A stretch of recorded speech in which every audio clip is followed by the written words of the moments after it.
नाशिक कृषी उत्पन्न बाजार समितीचे सभापती देविदास पिंगळे यांच्या विरोधात अविश्वास ठराव पारित। 18 पैकी 15 संचालकांनी सभापतीच्या विरोधात आणला अविश्वास ठराव। भाजपचे शिवाजी सुंबळे यांच्या गटाची येणार सत्ता। अहिल्यानगरमध्ये जन्म मृत्यू दाखले मिळण्यामध्ये अडचणी। सर्वच महानगरपालिका, जिल्हा परिषद तसंच शासकीय कार्यालयांमधील ऑनलाईन सेवा गेल्या 1 आठवड्यापासून बंद। नांदेडमध्ये महानगरपालिकेच्या हद्दीतील जमिनीचं आरक्षण रद्द। जमीनधारकांना दिलासा। नांदेड महानगरपालिकेच्या नवीन विकास आराखड्यामध्ये जमिनीवरती करण्यात आलं होतं आरक्षण। यवतमाळमध्ये 2 धरणं असूनही दिग्रजमध्ये पाणी टंचाईची झळ।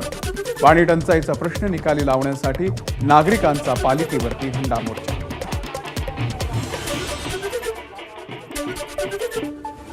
वर्ध्याच्या कारंजामध्ये शासकीय धान्य गोदामामधील हमाल संपावरती। 4 महिन्यांपासून वेतन झालं नसल्यानं हमाल कर्मचारी आक्रमक। नागपूर महानगरपालिकेमध्ये कामगारांच्या विविध मागण्यांसाठी ठाकरेंच्या शिवसेनेच्या पदाधिकाऱ्यांकडून आंदोलन। अग्निशमन विभागामध्ये बेरोजगार तरुणांना संधी देऊन रोजगार उपलब्ध करून द्यावा यासह विविध मागण्यांसाठी आंदोलन।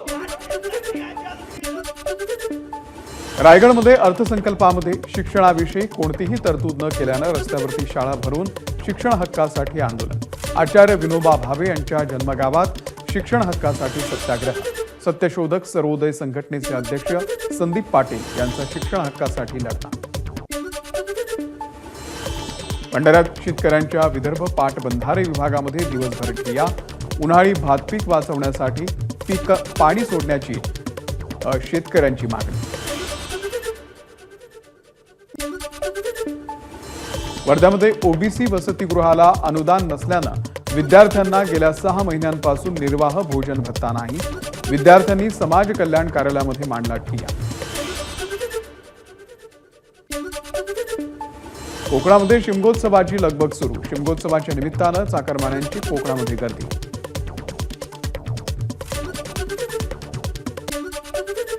भिवंडीच्या मराडेपाडा भागामध्ये महाराष्ट्रातील पहिलं भव्य छत्रपती शिवाजी महाराजांचं मंदिर उभारलं। 17 मार्चला मुख्यमंत्री देवेंद्र फडणवीसांच्या हस्ते लोकार्पण सोहळा। या निमित्तानं 14 ते 17 मार्चच्या दरम्यान विविध धार्मिक आणि सांस्कृतिक कार्यक्रमांचं आयोजन।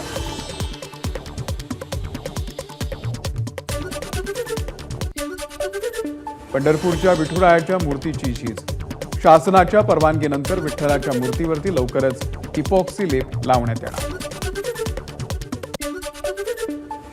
देहूमध्ये संत तुकोबांच्या जगातील सर्वात मोठ्या पगडीचं अनावरण।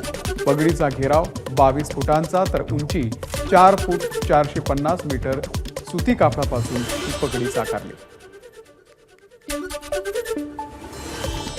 नांदेडच्या रस्त्यावरती दुकान लावून अतिक्रमण करणाऱ्यांवरती महानगरपालिकेनं फिरवला बुलडोझर। रस्त्यावरती कुठल्या पद्धतीचं अतिक्रमण दिसल्याचं कारवाई करण्याचा पालिकेचा इशारा। वाशिममध्ये विविध शासकीय कार्यालयांसह शासकीय कर्मचारी निवासस्थानाकडे जवळपास 2 कोटी रुपयांची थकबाकी। पैसे नसल्यानं नागरिकांना सुविधा देण्यात नगरपालिका प्रशासन कमी पडत असल्याचं चित्र। बीडच्या श्री क्षेत्र नगद नारायणगडाच्या उत्तराधिकाऱ्यांची नियुक्ती करण्यात आली। महंत संभाजी महाराज नगद नारायणगडाचे 10वे महंत महंत शिवाजी महाराज नारायणगडकर यांनी केली घोषणा। भारत न्यूझीलंड मॅचवरती सट्टा लावणाऱ्या 3 कुख्यात बुकींना चंद्रपूर गुन्हे शाखेकडून अटक। आरोपींकडून 5 मोबाईल आणि 27,000ची रोकड जप्त करण्यात आली। चंद्रपूरमधील पिंक पॅराडाईज बार अँड रेस्टॉरंटमध्ये 4 दिवसांपूर्वी एका पोलीस शिपायाची हत्या करण्यात आली होती। तो बार पोलीस प्रशासनाकडून सीलबंद करण्यात आला। लातूर शहरामधील शिवाजीनगर पोलीस ठाण्याच्या हद्दीमध्ये राडा।